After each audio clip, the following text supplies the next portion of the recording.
Welcome to The Explainer. Today, we're jumping right into a really intense and symbolic prophecy from the book of Isaiah.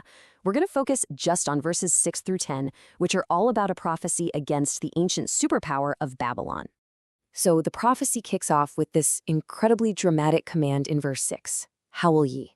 Right away, that sets a tone of urgent warning. This isn't some quiet heads up. It's a full-throated declaration of impending judgment, a destruction from the Almighty that's coming and coming soon. And that brings us to the big idea here. What exactly is this day of the Lord that's announced in verse 6 and then again in verse 9? Let's unpack that. Now, you might hear the phrase, day of the Lord, and think it's just some vague end-of-the-world prediction. But according to our source material, it's actually a specific term used a bunch of times in the Bible to describe a period of divine judgment. The whole point is to punish the wicked and preserve the righteous. And in this case, it's aimed right at the heart of the Babylonian Empire. Okay, this is where it gets really interesting. Verse 6 says, this day is at hand, right? But check out the timeline. Isaiah probably delivered this prophecy around 730 BC, but the fall of Babylon to the Medes and Persians, that didn't actually happen until 538 BC. That's a gap of almost 200 years. It's a pretty powerful reminder that a divine timeline might operate on way grander scale than ours. And verse 9 really doubles down on just how intense this is going to be. It's described as cruel, filled with wrath and fierce anger. And the purpose is spelled out really clearly, to make the land desolate, and, as the rest of the verse says, to destroy the sinners thereof out of it. This is a vision of a complete and total takedown. All right, so now let's shift gears a little and look at verses 7 and 8. The prophecy moves from this big divine decree to the nitty-gritty human reaction of the people who are about to live through it. The first thing verse 7 describes is a physical reaction. All hands be faint.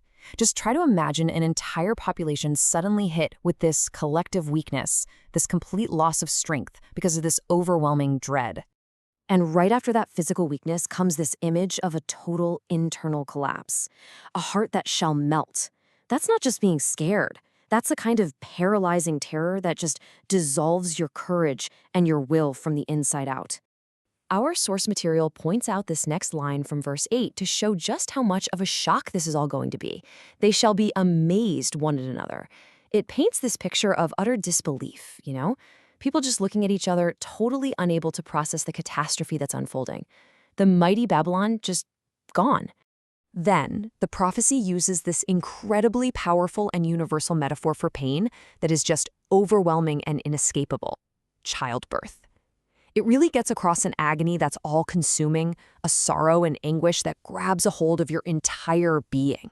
And this specific image, the woman that traveleth, it pops up in other places in Scripture. For example, it's used in Matthew to talk about the sorrows leading up to the destruction of Jerusalem, and in Revelation, it symbolizes the birth of the church. But our source is super clear that right here in Isaiah 13, this metaphor is 100% about the fear and the sorrow of the war on Babylon. Okay, so now we get to verse 10, and the prophecy makes this huge, dramatic shift. We're moving from the human level up to the cosmic level, and it uses some seriously potent symbolic language.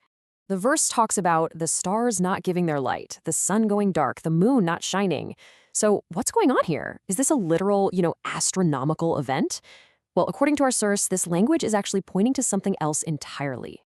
And here's the key. This whole cosmic collapse, it's a metaphor for a total political and social breakdown. The stars are the leaders of Babylon who can't provide any light or direction anymore. The constellations, like Orion the Hunter, are thought to symbolize Babylon's founder, King Nimrod, and his entire court being wiped out. And the sun and moon going dark? That represents the complete and utter collapse of the entire government. This idea of stars as powerful leaders or beings isn't new. The source actually connects it way back to the much older Book of Job, where the morning stars that sang together are understood to be the sons of God or angels. So it shows this consistent pattern of using things in the sky to symbolize powerful figures, whether they're heavenly or, in Babylon's case, very much earthly. And if you think about it from their perspective, it makes perfect sense. For the people living in Babylon, the total collapse of their leaders, their history, their whole system, that would feel as terrifying and as final as watching the sun and moon just vanish from the sky. For them, it literally was the end of their world. So, what this little deep dive into Isaiah 13 really shows us is that something that looks like a wild cosmic prophecy is actually a deeply symbolic story about a very real political collapse. It's a great reminder to always look for the meaning hiding underneath the metaphor. And that leaves us with a final question to chew on. How does understanding this kind of ancient symbolism change the way we read other historical and prophetic texts?